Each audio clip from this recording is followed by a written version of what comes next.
All right. Welcome to World Extermination Radio. I am 40 Ounce, and I'm here with a very special guest. I'm here today with Travers Dune. Say hi, Travers. Hi there, all. Thanks for having me. Yeah, man. I'm glad to have you too. I'm especially happy because I'm very happy to have a non-controversial guest today. Because last time I had Dark Nation, and before that I got in trouble for having Joe Ilya. And both of them are banned Doom World members and have started up some controversy. But it's good to have somebody who's pretty level-headed now. I'll do my best. All right. So I wanted to talk to you a little bit about mapping. Because I understand you've been with the Dune community for a very long time. Is that true? I started early on, but I had a bit of a, what would you call it, hiatus for probably almost a decade, I think. Oh, really? Okay. Yeah, I, like a lot of the, I guess, sort of older brigade of mappers and stuff, I started with Wadded back in late 96 or early 97, I think. Okay. Before we had internet at home, just with computer swap meets and that sort of stuff. And then I started university in 97 and had access to the net then. So, and I probably, I guess when you say about controversy, I was probably had the attitude and that sort of stuff back then for sure. I read a lot of my text files from writing back then, and I groan and grimace at the attitude that comes through them, but that's all cool. Yeah. Well, that's pretty cool. What was it like using Wadded? Is that that's a really old editor, isn't it? Yeah, I used it not for very long. I got onto DCK. Oh, okay. Once I got onto the net, pretty quickly. So I just sort of my first maps that probably either thankfully or not haven't stood the test of time. They've long since been lost. So I remember like everybody, the first one was just one big sector and let's fill it full of as many monsters and whatnot as possible, that sort of thing. So yeah, I've played plenty of those. I've seen there's all kinds of WODs on the archives from like in the early 90s, and that's pretty much all they do, is just cram a bunch of items into one spot. Yeah, well, I can distinctly remember my sort of first one. I didn't even know how to make an extra sector sort of thing. So to make rooms, I just made a little sort of nook that's sort of a little channel that went to the next room sort of thing. So it looked like this big long hallway with teeth coming off it, and that was about as good as I could get when I first started. So that's pretty cool. So so that was your first map. When I first started mapping, I got kind of lucky because I started kind of late into like Doom World's kind of renaissance, I guess, because I picked it up around. I picked up my first Doom editor around 2007. That was the first Doom builder. I think it was like Doom Builder 1.68 or something like that. And so I had the privilege of learning mapping through using the Doom Builder's 3D mode. So I could just kind of like float around and pick the textures and stuff, and it kind of gave me like a weird like introduction to mapping, because I know when people are starting to map for the first, like way back in like 1994, they never had things like 3D editing and like auto align and stuff like that. So I got to use all that stuff all the time. So you were using like DCK. I've never actually used that before. That's a Doom construction kit, right? Yes, Ben Morris, I think, wrote that. Yeah.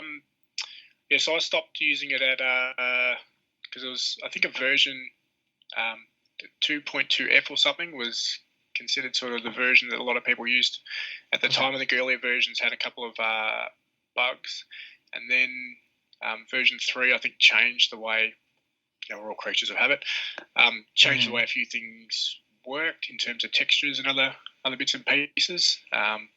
So yeah, sort of stuck on that version for most of the time that I made maps back then. That's pretty cool. Do you still use those? Do you still Sorry, say again? Do you still like to use those editors from time to time, or like what do you use now? Now I use Slade.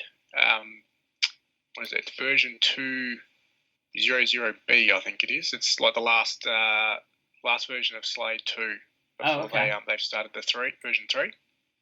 I do need to put some time into to move across to 3 if I can, but I found some of the sector work. I find it a bit trickier with the mouse operation at the moment. Oh yeah.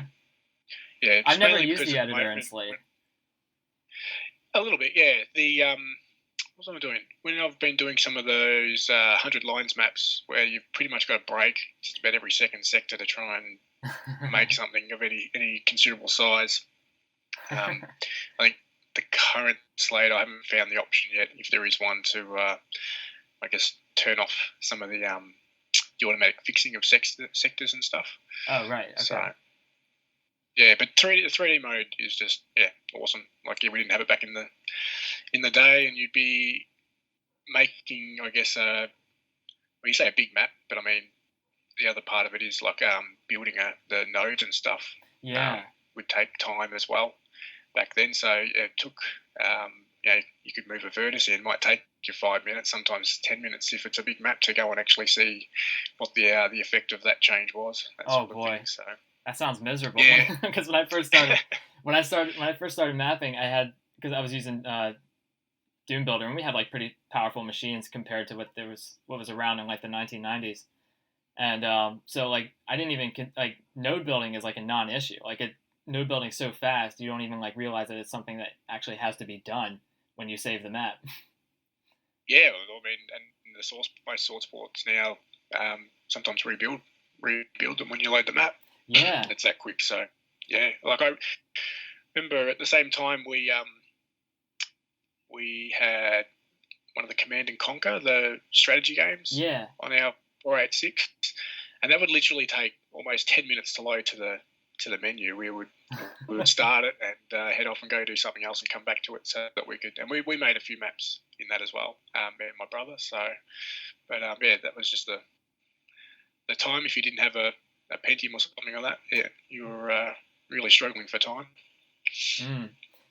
Yeah, oh man, I couldn't imagine what that was like. Just like wait, it's funny to think about it, because like things like downloads and like waiting for things to waiting for programs to load, especially stuff that was like that, like source ports and like tools and stuff from the time, just loads super fast on computers today.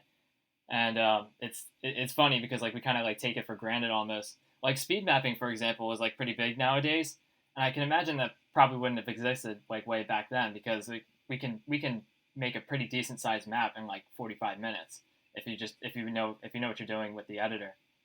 So like we're kind of like, we almost have like kind of a privilege today, don't you think? Yeah, it is. It's very cool. The back in the day you would have had to make most of it, and I guess be a bit sparing on your saves and node builds to play test. Yeah, definitely.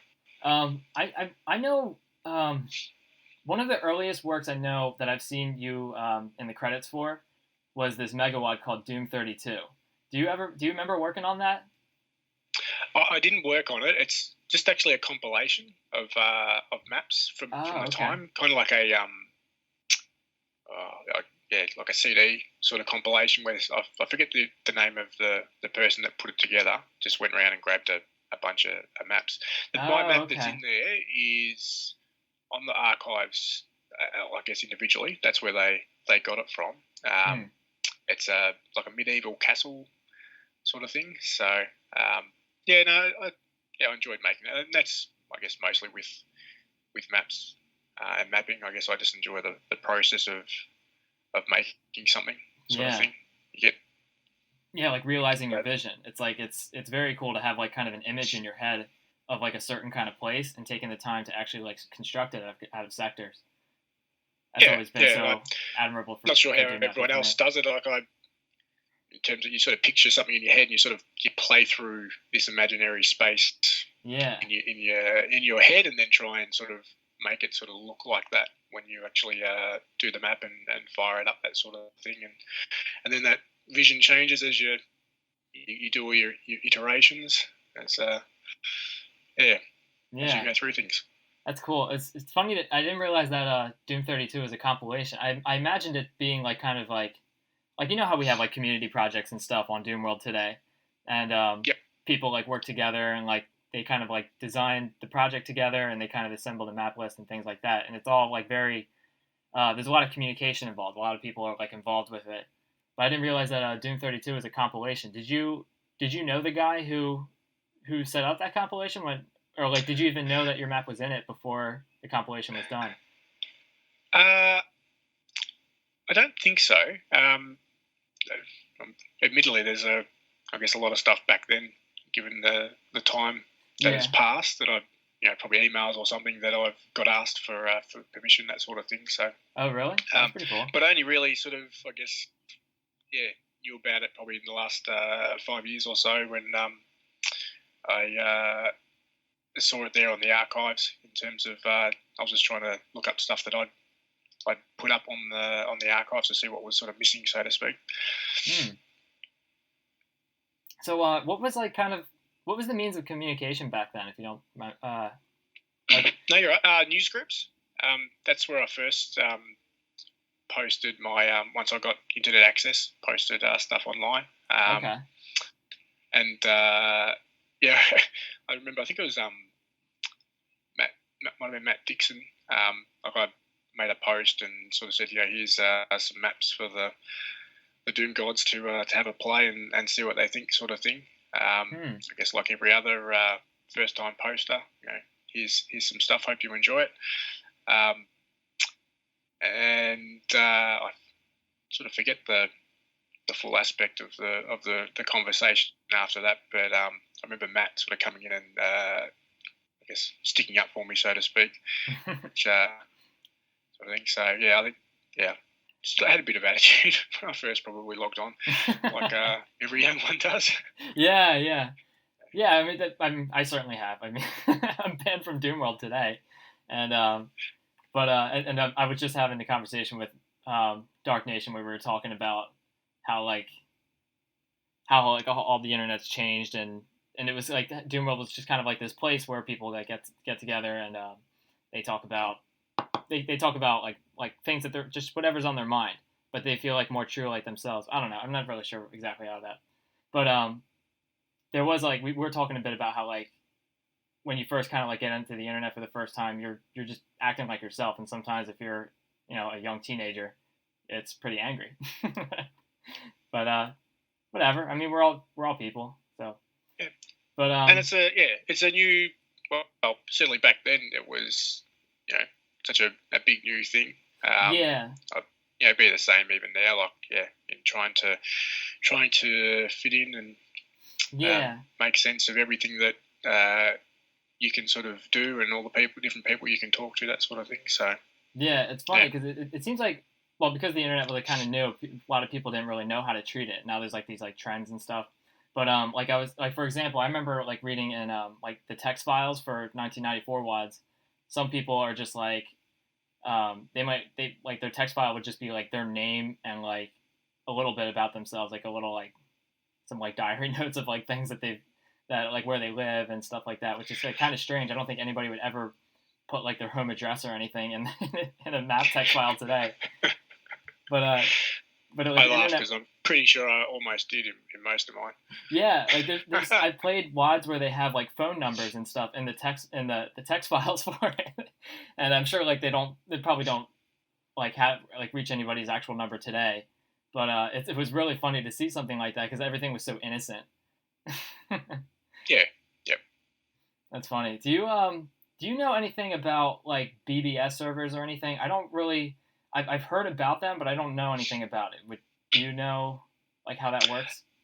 Yeah, I didn't get much exposure to BBS mainly because I guess there wasn't a whole lot probably in Australia at the time, and you had to make a phone call to connect in, that sort of thing. And by the time I'd got onto the net, there was more than news groups.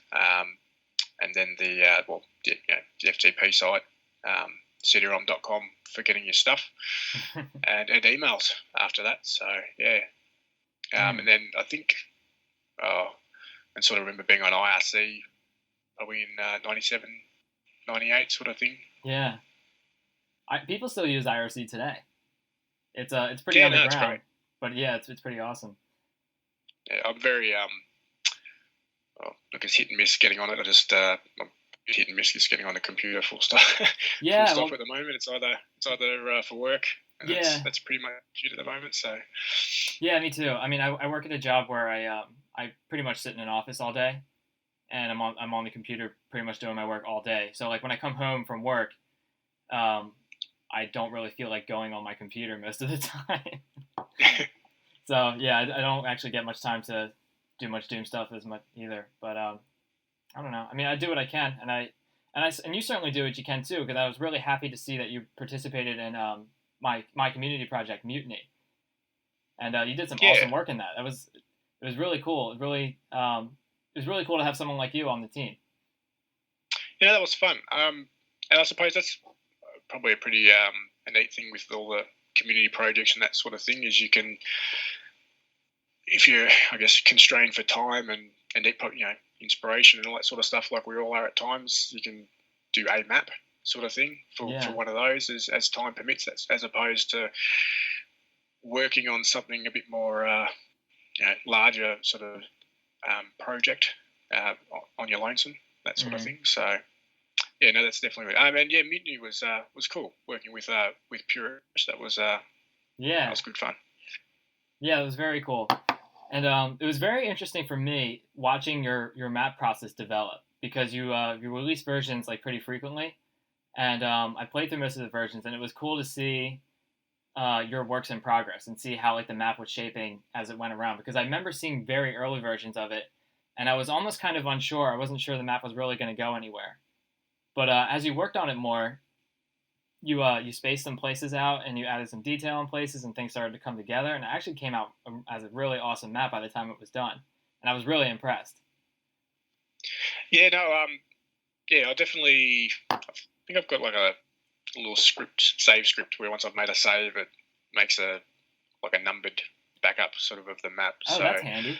My process is very much making sort of quick small changes and I guess iterating over it, and then I'll add a new area, but then I probably might leave that new area and then go over the area before it, or sort of just sweep through the map. I know certainly with the map that we did for Mutiny, number 12, the as you say about the size, the scale and stuff. I think I got to a certain point where I got back to the very start room with the large columns and I guess the main sort of arena for the final battle, that sort of thing, and just sort of felt like it needed just a little bit more bit of room to maneuver, that sort of thing. So that then sort of, I mean, it's in one hand it's annoying because you've got to make everything else sort of move as well to fit around it, because you don't necessarily want to scale the whole map. You wanted to scale a portion of it. But,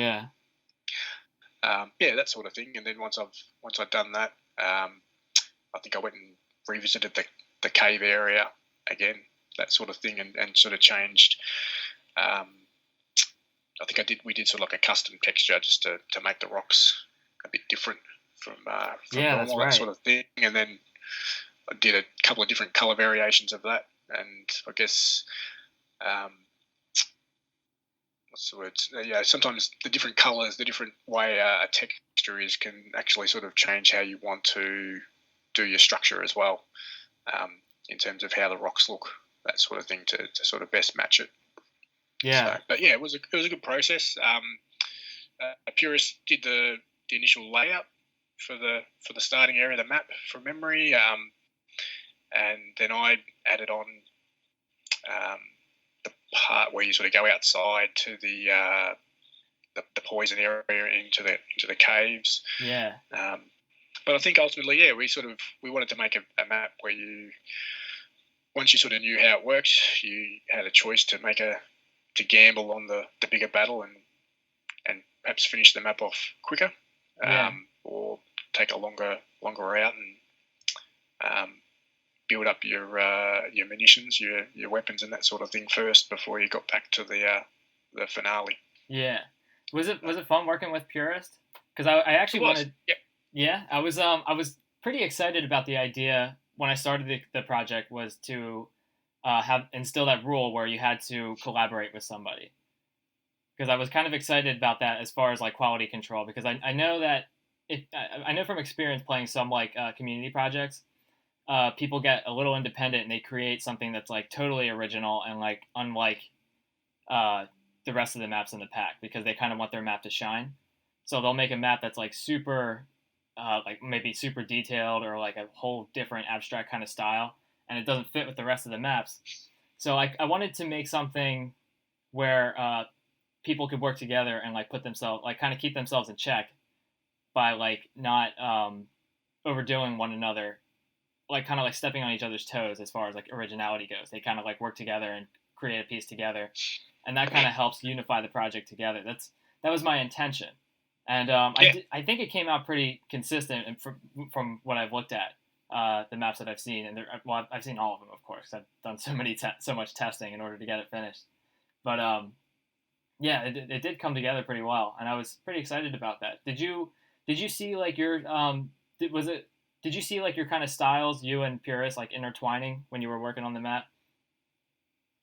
I think we certainly, well, from the I guess the start of the thread, we sort of both wanted to make the same kind of map. We didn't, from a style point of view, I didn't really have anything in mind. I was happy sort of just to go with the flow, and just, I guess, work out how the map sort of wants to look once we sort of started working through it. Yeah, I think we got to a point where most of the structure was pretty much complete. So yeah, Purist said I was right to I guess do a bit of a detail sort of revisit of everything, and just to, I guess, as you say, get that sort of consistency with bits and pieces. But yeah, like the stuff that that Purist put in was really, really good. Yeah, you had that really unique idea with the that trap where you had to like press the switch just in time before that horde of revenants gets through the door. That was a very interesting. That was a pretty fun engineering thing that I thought was really cool. Do you like to do that kind of stuff? I've noticed like in some maps. I remember you worked on some maps in 1994 Tune-Up Project, right? Yep. And I think you have like some pretty interesting like boom trickery type stuff in there too, right? Does that sound familiar? I haven't played the maps in a while, but that's something I remember observing when I played. Yeah, no, that was definitely because I probably sort of fell out of doing mapping and that sort of stuff, and then got back into it in about 2009, I think. And yeah, pretty much sort of forgotten everything. And so yeah, found at the time I'd found Doom Builder. But then I came across Slade and started using that. I did a boom map, which I don't think I've actually put on the archive yet. I've got to sort of go back and, I guess, finish it up, just to sort of learn all the conveyor scripts and how you sort of use that. And then the tune-up project started in 2009, I think, and I guess ultimately the maps I put into that project were me learning, I guess, boom stuff really, from as a process, and they probably got more and more crazy and elaborate as they went on. And I guess there's, not to say that there's stuff in there for the sake of putting stuff in there, but certainly I guess I was probably very much thinking in terms of doing things that were just, I guess, slightly different from your standard Doom classic fare in terms of how things might play. So yeah, I've got like I guess different triggers that would, I guess, make that sequenced things happen a bit more than you would expect in a classic Doom map. Yeah, it was pretty cool. It was a very good exercise of like the boom engine, and I thought that was very interesting. I like looking at your mapping style because when I see some of the maps that you've made, I can usually tell that there's a lot of thought put behind it. Like you kind of the way you kind of construct certain things that happen, like especially when you work with like line def actions, it's very interesting how some things work. Like I remember specifically in the mutiny map you did, there was kind of a way that you joined some rooms together that were otherwise disconnected, and you were able to. What I'm thinking of is like kind of like that bridge area around the, I guess the super shotgun, but with that place before you get to the exit, like that you kind of like lower a wall and you attach those rooms together. That was it was very cool how that worked out. Yeah, I like that kind of stuff. That probably, yeah, no, me too. From the tune-up project, I think a lot of the stuff I did, I guess when you take the layout of the map, the maps back then are a lot more closed off, corridors and that sort of thing, or they might be just big rooms. So a lot of the maps that I tuned up or worked on for that project, I cut holes in walls. I joined corridors together. Yeah. I mean, hopefully, I guess some of them, I'll admit, certainly went well beyond a quote unquote tune up.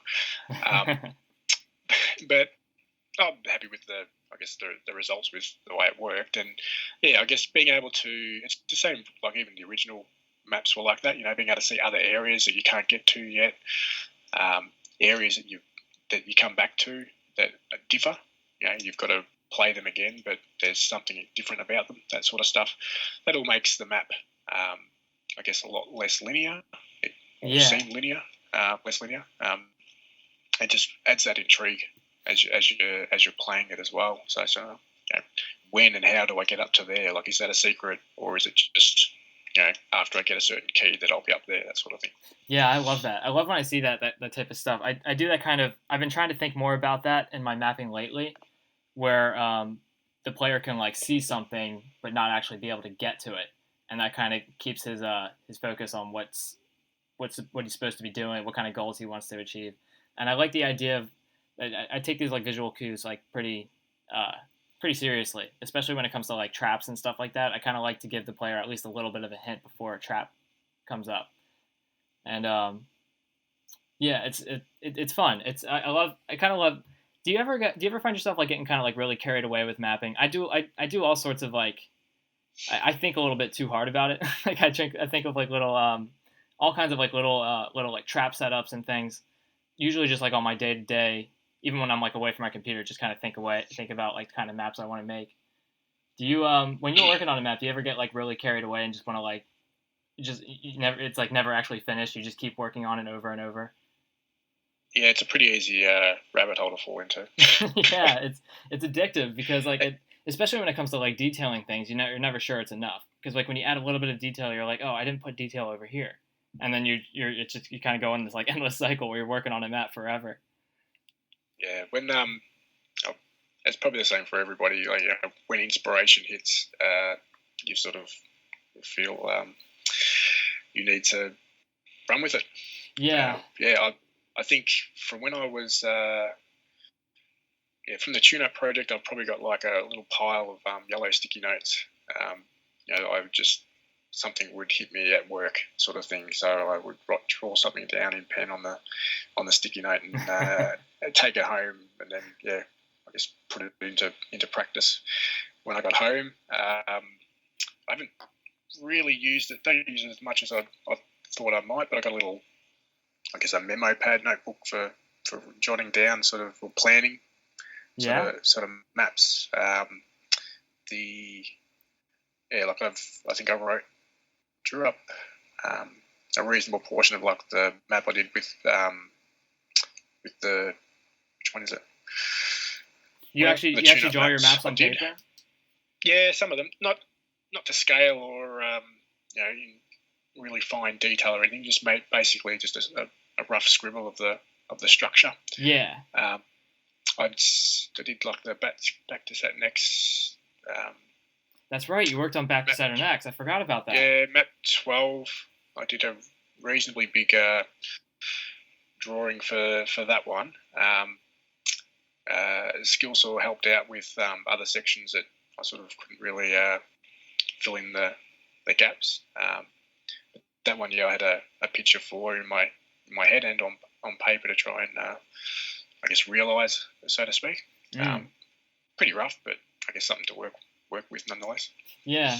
I do my map drawings on paper sometimes. I don't do all of them, but most of the time when I plan a map out on paper and draw and actually like physically draw the like what I think the layout should look like, that those maps usually turn out the best for me because I kind of have the plan written down on paper and I'm using it as a reference as I'm working on my map. It keeps me kind of focused because, like as you said, what I'll do is I'll get carried away with detail or something, or focusing on one particular part of the map without working on the rest of it. And then before, when I have like the whole layout finished, and then I have this part of the map that's super detailed, and then I start testing it and playing it, and I find out it's kind of cramped or whatever.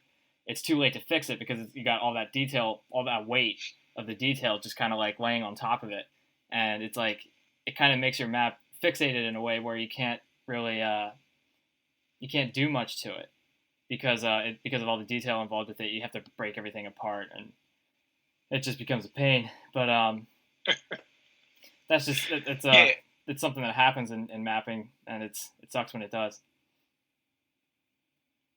Yeah, no, well, I guess jotting stuff down on paper, I guess, allows you to, when you have an idea and you're not in front of the computer, you can save it, basically. And then when you are in front of the computer, and if you haven't written it down, you might forget it. Yeah. So if you're sort of struggling for what do I do next, the piece of paper can certainly prompt you. Yeah, there was and help you keep moving forward. There was a thread on Doomworld where people there was, I guess it kind of got bumped into, it's probably like 80 pages now, but there was a thread where someone posted where you post pictures of map drawings that you've made on paper. Would you ever consider like uploading those pictures for other people to see? I think I know the thread, and it's something I actually was going to do. Yeah, just never got around to it actually. So yeah, I should. Do you still have them? Like, because I have like a desk, and I have like a bulletin board in front of my desk, and I draw pictures of maps, and I like pin them up on the wall to like kind of look at for later. Do you have? That's a good idea. Yeah. Do you have like do you have most of your pictures of maps that you've drawn? Not of everything, but I've got stuff that I've got stored in that folder that I can scan and put up. Yeah. That's pretty cool. That would be really fascinating to see. Because I really like the automap drawings when I look at. That's something I think is pretty cool. Like the way some maps have like really interesting shaped rooms, or they have like different kinds of angles, and they have. Sometimes people make maps that are like really neat, like everything's really spaced out. That's something that's like kind of fascinating to me, is when maps like have a really interesting automap design. But so I'd be really interested in seeing those pictures that you drew. And I can show you some of mine too if you'd like to see them. Yeah, sure. So as someone who's mapped way back in the early days of Doom, and you've also made some recent maps now, have you noticed like any like trends in the community, or like do you notice like any maps that are like the way maps were designed back in 1994? Do you notice any differences between how they're made today? Oh, yeah, there's plenty. I'm probably still catching up on them. But I do probably one of the biggest thing, and it's I guess pretty sort of simple, that I noticed is just really texture usage. Like that's not to say that we didn't use textures properly back then, but the use of upper and lower textures okay. I guess split a wall into two different themes, that sort of thing. I don't recall sort of seeing that sort of getting used all that much. I mean, it was used, but probably not to the scale that I see it used at times in some maps these days. A lot of stuff though as well, I guess, based on the limits we had to work with back then, the vis plane and all that sort of stuff, made some things a bit harder to realise, so to speak. Right. And different sort of blocks and barriers put in place that these days you can, even if it's not about making a map that's infinitely detailed, you just still don't have that limit there that necessarily constrains you to to doing something in particular that you're visualizing. Do you remember like when you loaded your first PWAD when you played Doom for the first, like when you first played it, do you remember the first time like downloading a WAD and playing it for the first time? Well, I got I guess in terms of playing maps, I don't remember the very first map. I can sort of picture some of the stuff you'd probably see on on a CD. Because after we got the full version of Doom at home, we had got a CD, kind of like a D-Zone CD. Oh, okay. So you got one of those compilation CDs. Yeah. And that had, I guess, whatever was on the archives at the time had been saved onto it. And that was, I guess, the first one. Like I can remember things like Grendel and Xeno and other maps, that sort of stuff. From back then, Aliens Doom and all that sort of stuff. That's cool. When you got it for the first time, did you know that it was just like a compilation CD of like stuff that was just lifted from the internet, or did you think it was like a professionally made product? Probably just that it was just a collection of user levels. Oh, okay. Because I always wondered about that. I've still got a CD somewhere. I think it says that it's like just got a heap of extra user levels and that sort of stuff. Oh, okay. On it. Because I like looking at those like old CDs and stuff. I actually bought a couple on Amazon just as like collector items. Like I found Demon Gate, which was like, and it had like a pretty cool like artwork on it where it's got like a claw or like a hand like scratching against the wall or something. I thought it was pretty cool. And I know I've heard of like some controversy involving these some compilation CDs had like false advertising on the back where they had screenshots of what appeared to be a completely different game, and those WADs are like nowhere on the CD at all. So like it made me wonder if like it just seemed kind of like shady the way the products were made, because they have like this official artwork and stuff, and it looks like it could be like an id Software product, like a completely new episode. And then once you start playing these like user-made levels where people like upload myhouse.wad, and it's just like you're in someone's bedroom, and you're like, what the heck am I playing? I can imagine that being like really silly, but I guess it didn't happen to you. But it's something, I don't know, it's something I thought was kind of silly. I can imagine that being kind of like weird. Actually, like seeing like Doom-wad compilations like on shelves in like video game stores or like computer product type stores, because when I got into Doom for the first time, immediately I found out about Doom World, and I found out about WADs through the New Stuff Chronicles. Yep. So I would like look at new screenshots every couple weeks when they came out, and I would see all these new Doom levels, and I would get to know what I was downloading before I played them. Yeah, I guess it was just a different time in terms of distribution, so to speak. Like I think I pretty much saw the CD in the shop, and it was sort of a done deal. You know, had to have this. You know, it's thousands of levels. Just the exposure of something other than the original game, I guess, was such a hook that grabbed it pretty much on sight. Yeah, well, that's what blew me away about Doom for the first time, when I found out about how many WAD files there actually are. It's like Doom is already such an awesome game, and there's so many levels for it already. Like just when you speak strictly about Doom 1 and 2 and Final Doom, and then you find out that there's all kinds of megawads and downloadable levels that can pretty much extend the experience of playing Doom for the rest of your life almost. Like I've even made an attempt to like play through everything in the id Games archive, and I just can't get through it all. There's just so much. I don't think I'll ever finish it in my lifetime. But it's pretty amazing that we have all this stuff to play and to make. And it's cool that we're still making maps these days, and it's really fascinating to see someone like you who's made maps so long ago and actually come back to it. Do you have you ever considered making maps for other games, or was Doom kind of like your own thing? Well, I made a couple of maps for Quake, just like a deathmatch map. Oh, cool. I tried to do single player, But I think at the time the PC that I had just wasn't sort of enough to do all the editing that's needed there. Quake 2, I made a deathmatch map there as well, and then I think towards the end of university, Quake 3 had come out, and that was sort of all the rage, so to speak, and sort of made a few maps for that for my friends to play in, that sort of thing. But I think Doom probably just captured me when I first played it.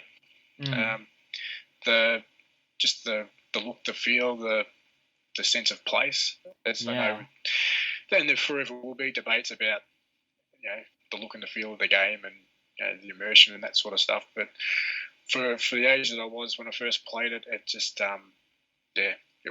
felt like reality, and it's, I guess, left a pretty lasting impact.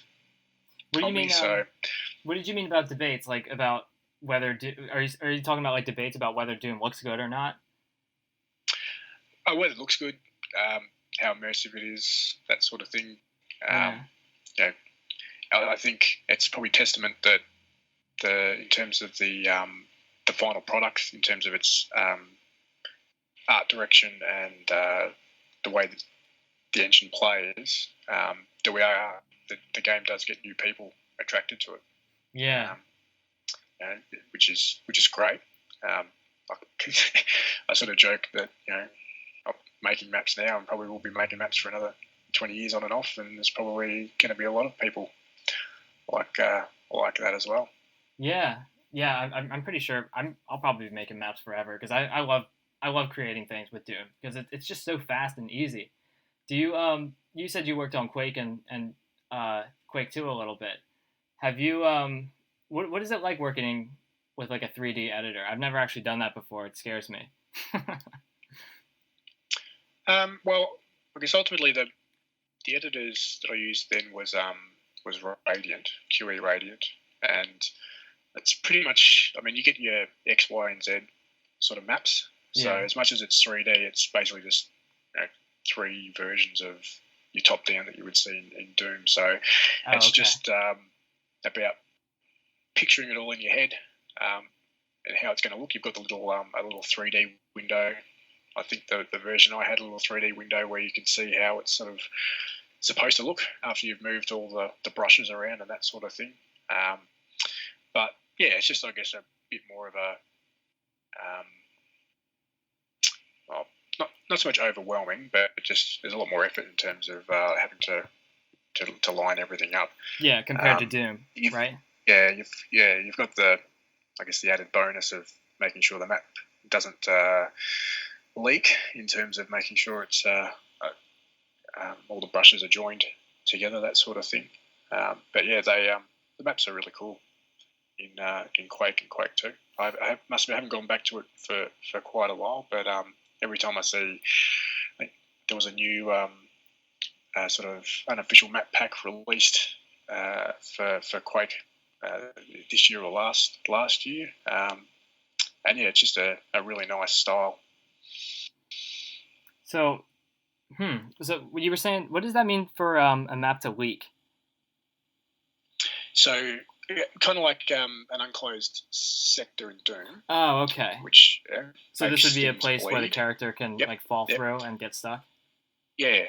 Well, with the Quake engines, the maps are made up of brushes. So I guess rectangular polygons that you join together, and then ultimately, if there's a gap between the two of them, that's what it considers a leak. I think there's probably more of an issue early on with building. I'm not sure if it's an issue now with the source ports, if it worries too much about it. But I think it just made it difficult for the processing of the node building, the BSP file that you then played. But you always seem to go back to Doom though, right? Have you ever considered going back to like Quake and Quake 2 and stuff, or is Doom kind of your thing? I think it's Doom. Yeah.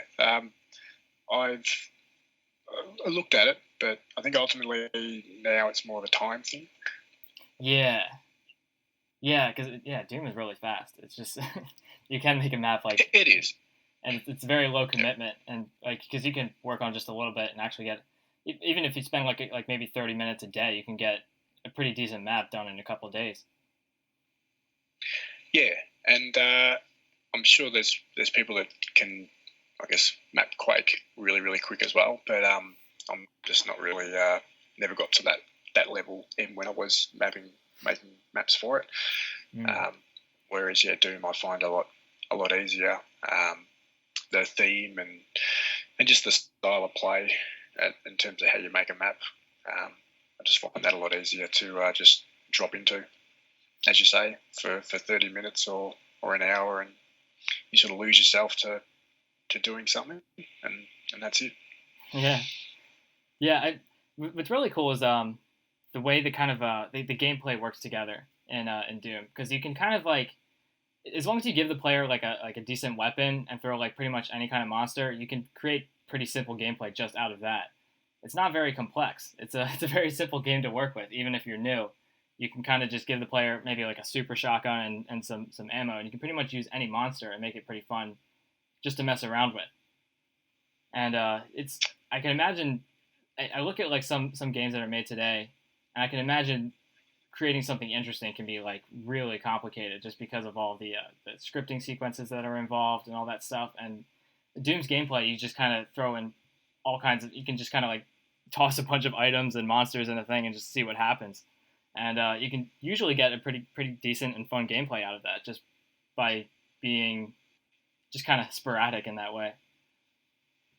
Yeah, no, definitely. How would you put it? Probably hits the sweet spot of not being too simple in its design in terms of what you can and can't do with it, and not too complicated as well. So it's flexible in giving someone who's making a map for it, the ability to sort of come up with a variety of different situations and gameplay styles, but not necessarily get too simplistic or too complicated. Yeah, it's very user friendly even for people who are starting for the first time. I'm imagining that I'm thinking that at some point when my wife and I decide to raise a family and have kids, that I would even teach them how to create maps in Doom like at an early age, just as like a fun activity, a world building activity. Have you you told me you had kids, right? Do you have you ever exposed them to Doom? I have, although when Nick trying to make a map, and I've kept a copy of it, I guess, just for a bit of how do you say, posterity. Yeah. But he got stuck on he was viewing the map side on as opposed to top down, and that seemed to be a bit of a trick for him to appreciate. So, but nonetheless, it was still, I guess, an awesome experience to sit there and sort of explain things to him and see how, one processes and works things out, that sort of thing. But ultimately, by the end of it, I'm like, you've drawn it like as a picture, basically. If a child drawing a picture draws it side on, so which is fair enough. Makes total sense funny when you think of it that way. But once we sort of loaded it up, she didn't want one. That's hilarious. So. Did you do your kid play Doom at all? Not yet, no. No, I guess your kids are pretty young, Nick's right? 8. He's 8. Okay. Nicholas is 8. He's more interested in like the Lego games you have on like the Xbox. Those sort of 3D adventure games. My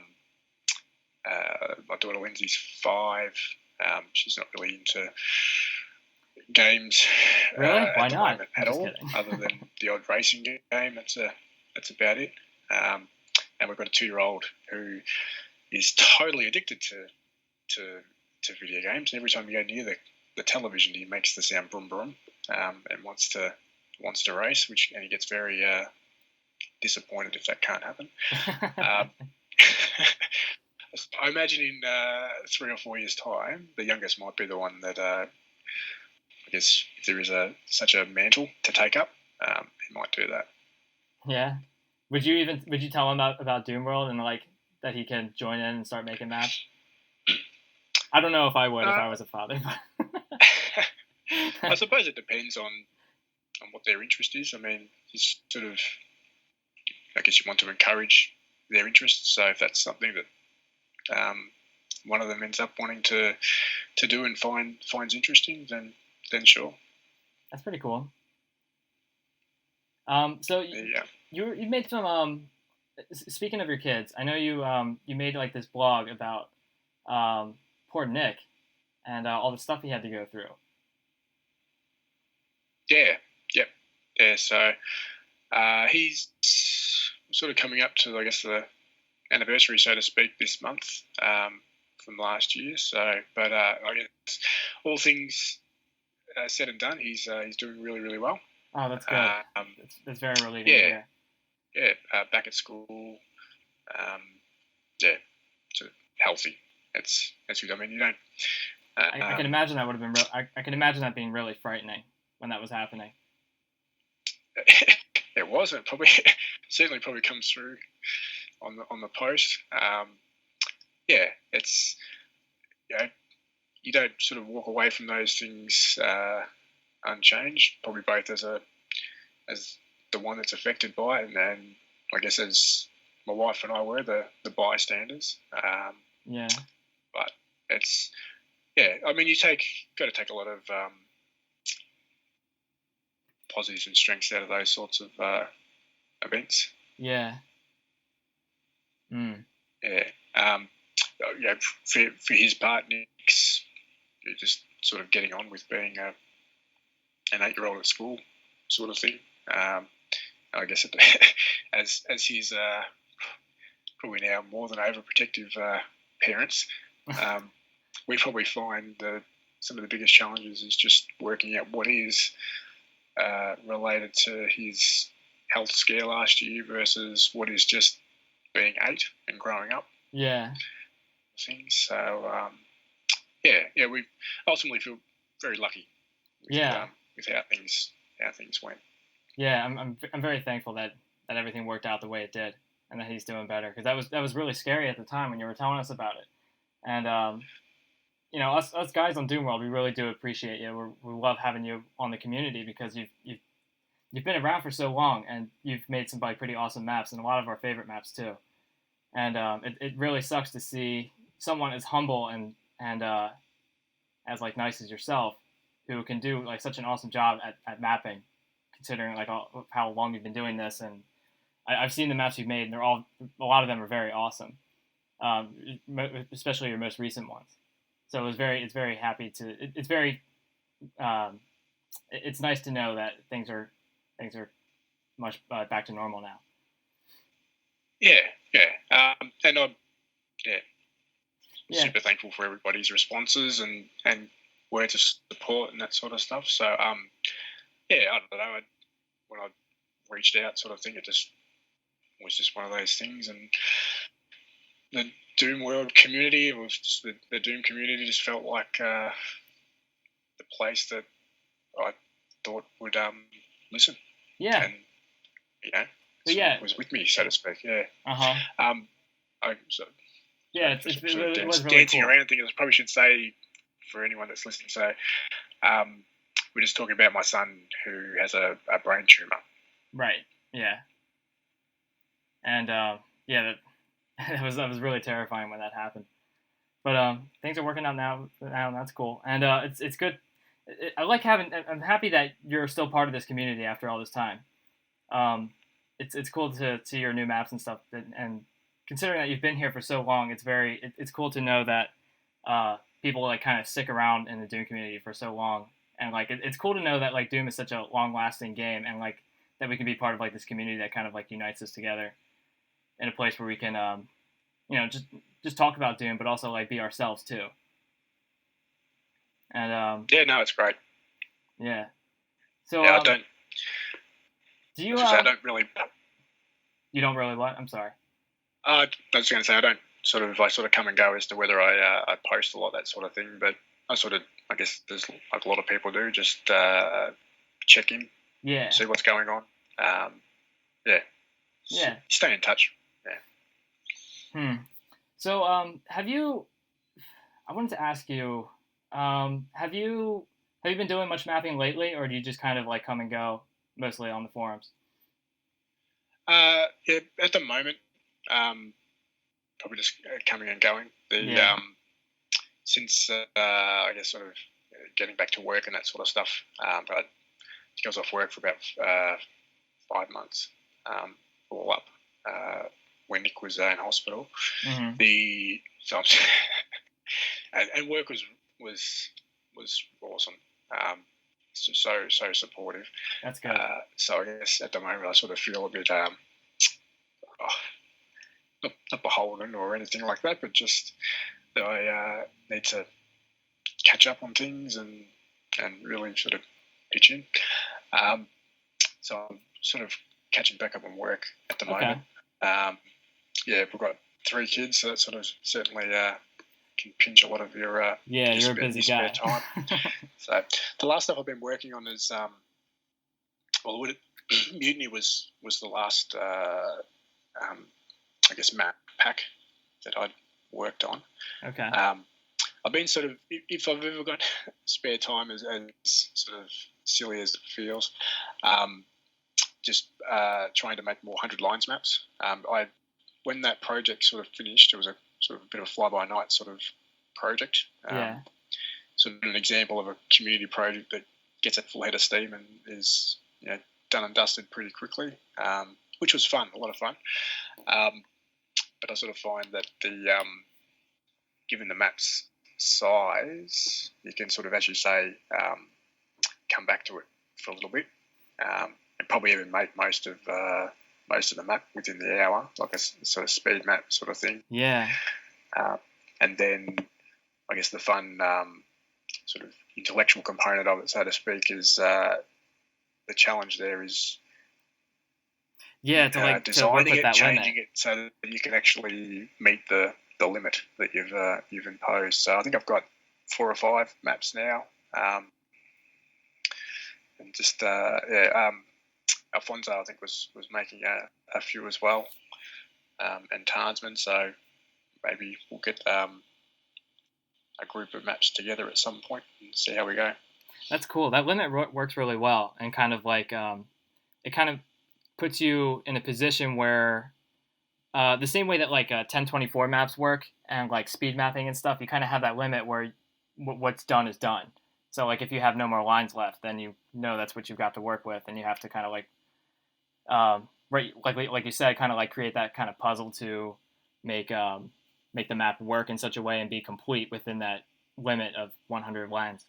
That's those kind of limitations do kind of like breed creativity, but I also like how they kind of let you know when the map's done too, because I know some people have to deal with things like mapper's block, where they work on a project for so long and they're not sure how to wrap it up, or they're like stuck in the middle of it and they're not sure how to finish it.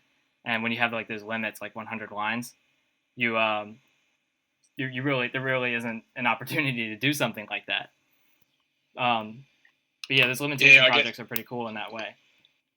Yeah, I guess I guess in terms of revisiting things, though, I'll probably spend that extra bit of time, and I seem to get a bit of joy out of finding another line def. Yeah. Working out how I can make 2 into 1, or cut one altogether, because about sort of getting the map down to its barest core elements, but still, I guess, maintaining the both the structure, the gameplay, the mechanics, that sort of thing. Yeah. Like I've sort of, some of the other maps I've made but not released yet, I've worked out in terms of I guess utilising the second side def of an exterior line def that is just a wall in terms of gameplay purposes, but I use the other side of it with a broken sector to do transferring of heights to other sectors within the map. Wow. That sort of thing. Or I'll cut down certain areas so I guess overall they're a bit more simplified in their in the detail that they've got. Like a door will change from being 3 line defs to 1, and you get a bit more. That's really creative, man. It's really sharp. Capacity to use it in other spots. I think one of them I've got literally 1 line def, which I use as a conveyor script. It's basically a door on one side and then a 64 unit drop on the other. But because of flat bleeding, I can then use a thing to trigger something via a switch later in the map, that sort of thing. So. That's pretty cool. Like that's cool how you kind of like came up with all those little things. I like those like little glitches and stuff like that. Like how you were talking about how you use that kind of like broken unclosed sector to like use like a transfer heights type thing. I worked on something like that recently where I kind of explored the possibility of like almost like swimmable water in limit removing. So like I kind of have I have this sector that kind of bleeds this blue water over across this space, and then you can drop into it and fall into the pit below. And then I have another sector that's like 1 unit above the water sector, and that's the ceiling, and that bleeds across. So it's almost like you when you walk into the water, you drop into it and you can see the surface of the water above you after you drop in, and it kind of creates that like underwater effect. And I also like created, and I got like a little more creative with it, and I created this part where it's supposed to be a death exit, and you walk into it, and the water rises, and it goes above your head, using like those bleeding sectors, and it looks like the water is filling up, and you like drown in it, and it's like kind of like my like death exit for that part. But that's cool. Yeah, I'd like to see like creative stuff like that done with the Doom engine. I'd like to see more stuff with like bleeding sectors and things too, because I'm sure there's a lot of potential in that kind of stuff as far as like creating like a 3-dimensional kind of space. And it's cool to see you doing stuff like that in your own maps. Yeah, I enjoy the process. Yeah, like I don't play a lot of maps. Certainly, I did when I first got into Doom, but yeah, these days I don't sort of have the time for it. But I find the mapping process itself is where I get the enjoyment from it. So yeah, like a map that's made out of 100 lines is obviously not a huge gameplay blockbuster by any stretch of the imagination, but I just find that the actual process of making it and trying to make something that's playable to some extent fun. Yeah, that's a cool approach to mapping, is like actually enjoying the engineering aspect of it and like kind of seeing what you can create with whatever tools you have. That's pretty cool. I really do like limitation projects for that kind of reason. It kind of forces you to be creative, and it's no wonder that so many community projects utilize limitations when it comes to stuff like that. But that's cool. But I understand you're kind of a busy guy, so you don't have as much time to make maps anymore, and that is a shame. I would like to know if let's say you had all the time in the world, and you had no responsibilities, you had all the time to map. Do you have any like kind of like dream projects that you'd like to make or like to see happen? I think I've got a list somewhere. I might have posted in the old blog section where I was making a list of things that I'd like to do. I think one of them was doing a classic episode again. Oh, cool. But I think I probably scratched most of that itch when I joined in on the Switcher Room project. Because I'd come across the 3D floors in GZ Doom, and I'd sort of wondered what would Doom have been like if it had 3D floors, but not in the sense of, I guess, complete 3D. It was you could do a 3D floor, but it was very limited in where and how many you could probably put into a map. So like it was sort of a special use scenario. So I guess you then sort of stick to the I guess what one would say is the classic sort of look and feel in terms of detail and structure. that abstract sort of structure. But you would perhaps in certain areas you would have a bridge here or a ledge there that just sort of added that extra bit of element to how the map might be structured. I'd peg you as somebody who would be probably interested in like that kind of classic type stuff. Like, were you around when doing the way it did was like a thing? I was, but just trying to think. I was either tied up doing other stuff, or at the time I just wasn't really able to, I guess, sort of get in front of the editor. Oh, okay. Would you have liked to? Yeah. Would you have liked to be in that project? Not too fussed. The stuff that got made is really, really good. Yeah.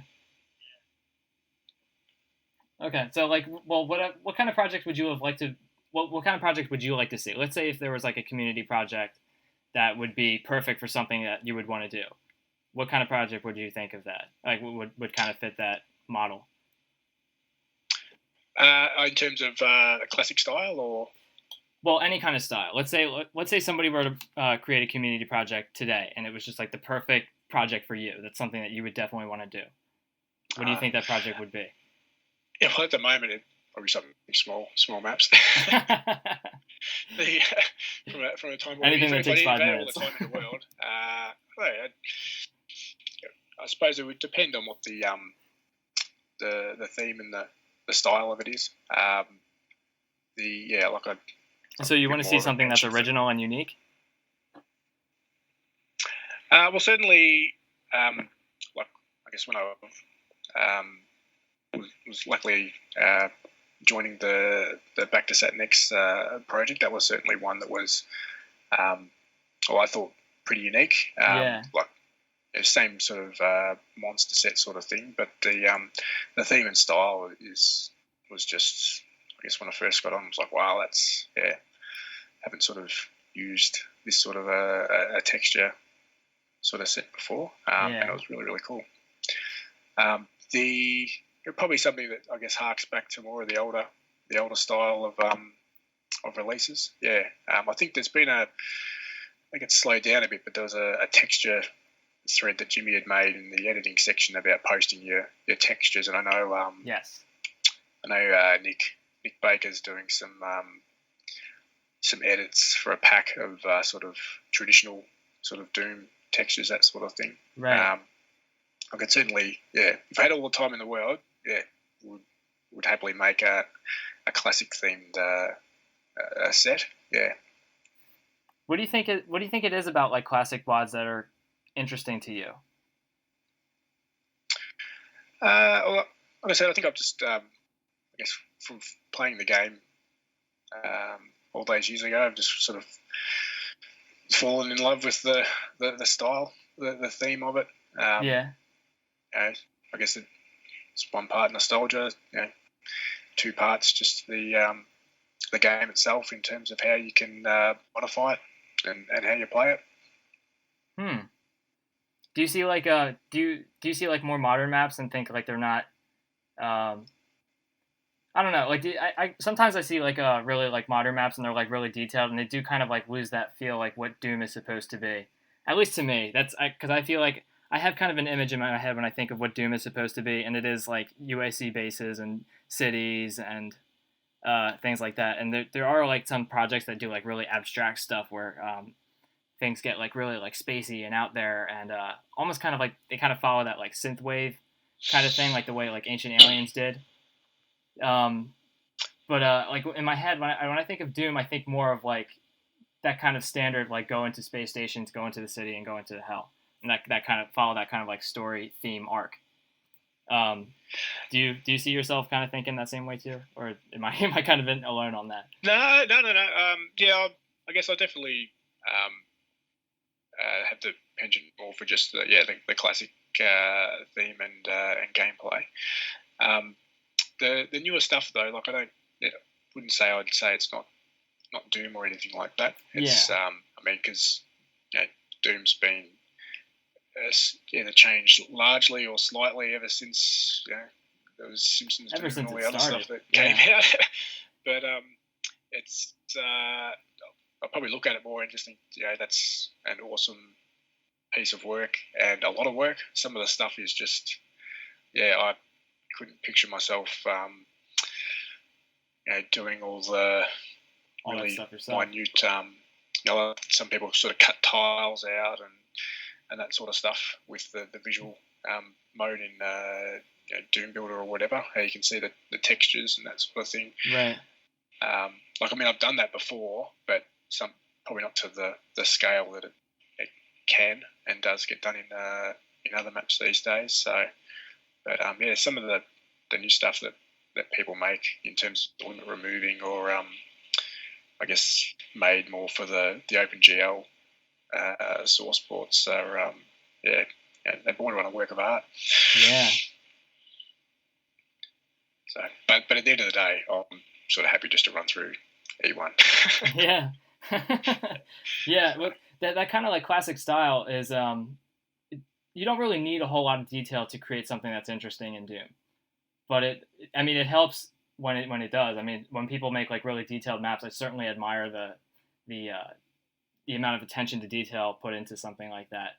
But at the same time, it doesn't really for someone like me, the level of detail doesn't really strike me as something that's important or conducive to making like a fun Doom gameplay experience. So something that's just like kind of that kind of like has that IWAD level of detail. Just kind of like the wall textures alone communicate pretty much what I want to see, and I can kind of fill in those whatever details I want with my imagination. And that's what's kind of striking about classic episodes for me. Yeah, I don't know if it's again just sort of nostalgia in terms of playing it for all those years, but yes, that certainly plays a part too. The art direction in Doom, it's not sort of necessarily photorealistic, although obviously they used scans or photos of hands and stuff to make it, but it doesn't come across as photorealistic. It comes across as, I guess, for lack of a better word, gritty. But also it still has that cartoon, and again, cartoon's probably not the right word, but I get what you mean. All the textures, with the exception of stuff that's obviously there for a specific purpose, with like the wolf textures and other bits and pieces, a lot of the textures in Doom are really, really good at conveying a sense of place once you wrap a structure with them. And a lot of other games don't all the time. So the textures don't seem to sort of really just have that presence, which is why I think a lot of the, I guess, classic maps that use just the IWAD textures have had such a longevity. Yeah, right. Really. The textures in Doom are very... They're not realistic, but exactly. It's good enough that I guess the sum of the parts is so much better. Right, like the textures don't have... This is something I've been thinking about in some of my own projects, because I'm kind of working on a project where I'm creating my own textures, and I'm trying to give them the same kind of longevity as Doom's textures do. And I find that when I'm doing something like that, Doom's textures don't really have realistic features on them. You don't really see you may have something like a tech base, but that doesn't mean all the walls have computer panels and electrical circuits and stuff on them. Some of them do, but there's also there's these kind of concrete walls and wood and other kinds of where you can kind of the texture is the material, but you don't have these realistic features on them that kind of give you the feeling that you're in a real place, which kind of has a way of making it so that when you're creating a map in Doom, you can pretty much almost make anything you want using the textures just because they resemble that material, but it doesn't necessarily define what kind of location it is. And that kind of allows versatile. Yep. Yeah, and it kind of allows all this kind of exploration into creativity, because people have made all sorts of different maps with the Doom textures. If you go into those PWAD compilations that we were talking about earlier, people have made all kinds of things. They've made their own houses, and they've made castles, and they've made airports and shopping malls and all sorts of different things just using the regular IWAD textures. And because like they don't have like those like realistic defining features on them, you can kind of get away with using them any way you want. And that's something I've been thinking about in like kind of like my own this new project that I'm working on, where I'm kind of creating all the textures myself. That's something that's like kind of striking for me, is how perfectly Doom just like unifies all these unlike textures together to create these interesting environments.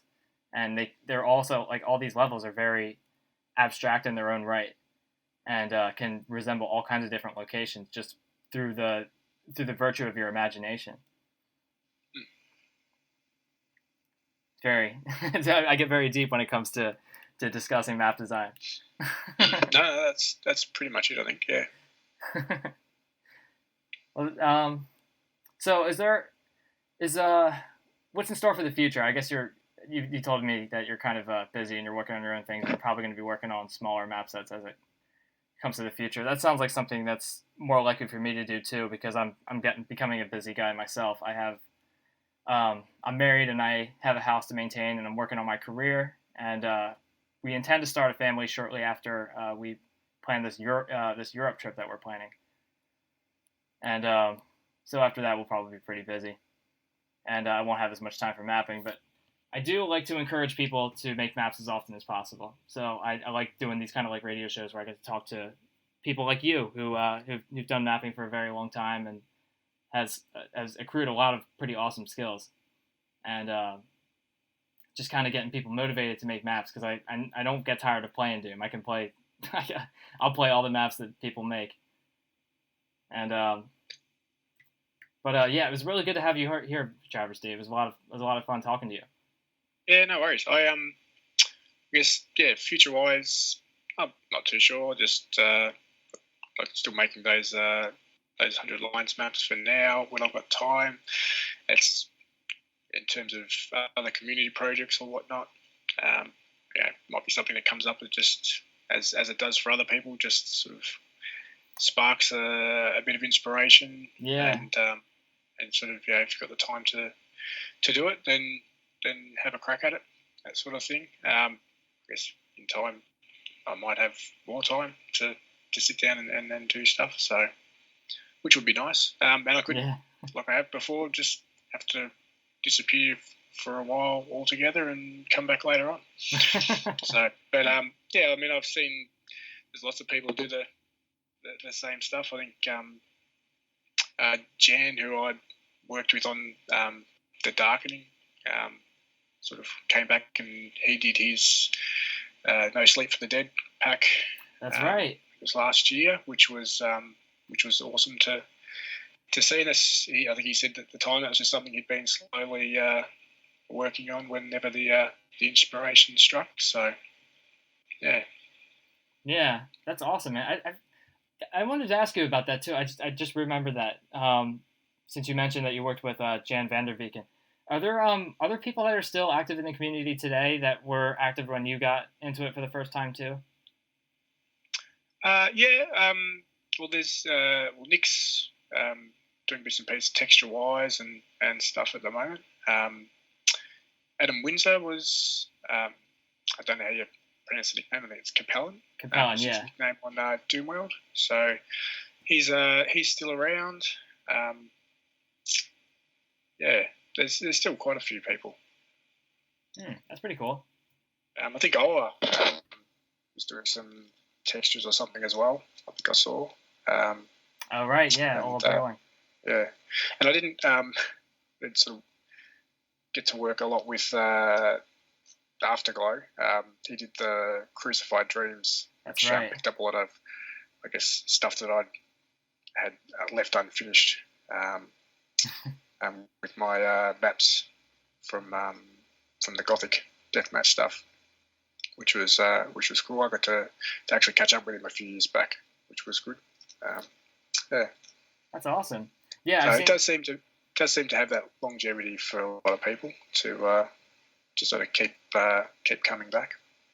Yeah, the Doom is like, it's kind of made its imprint on my life. I don't think I'm ever gonna quit. All right. I think you said you've got a tattoo or something. So you're right. Yeah, that's right. Definitely left a mark. I'm glad you mentioned that. I do have a tattoo on my right bicep, and I made it kind of. It's kind of like this like weird tribal symbol looking thing. That's what people think what it is when they see it. But it's this tattoo that where the letters of the word doom, the ink is like where the shadow would be. So you only see like the shadow. So you kind of have to look at it from a distance to see it, see the words. But I wanted to like I like that kind of like abstract kind of stuff. So that's one of the reasons I did that. But yeah, that's right. I got a doom tattoo because it's an important part of my life. We're gonna be here for a long time, man. Even I'm even like planning for the day I retire to just like to like just sit back and make maps for the rest of my life. That's it. Oh yeah. No, I could certainly see myself doing bits and pieces like that later on. It'd be interesting to see where the community is at in another 15 to 20 years. I don't know. I would have thought of it being where it is now. 10 years ago. So yeah, I would imagine it being even greater than it is today, just considering how much it's developed in such a short amount of time, or over a long period of time, rather. Okay. Well, is there anything else you want to talk about before we wrap this up? That's all. That's good. Okay. All right. It was really good talking to you, Travers. I really appreciate having you on the show. No worries, John. Thanks a lot. Okay. Yeah. Thanks for sticking around and being on the show and telling us everything about your interest in mapping and the stuff you used and what it was like mapping back then. It was all really cool. Yeah. Okay. So who am I talking to? Oh, you know what? Last time I said I was talking to General Rainbow Bacon. That's actually next episode. I didn't know. I actually didn't think. I wasn't sure we were actually going to have this episode today, Travers. Okay, that's cool. But I'm glad we did. So actually, in the next episode, I'll be talking to General Rainbow Bacon, and I'm not sure who I'm talking to after that. But if you guys listening, if you'd like to be on the show, give me a holler. Send me a private message on Doom World or something, or find me some other way. I'm in a couple different places, but Doom World's probably the best. So thank you everybody for listening, and thank you Travis for being here. And thanks for having me.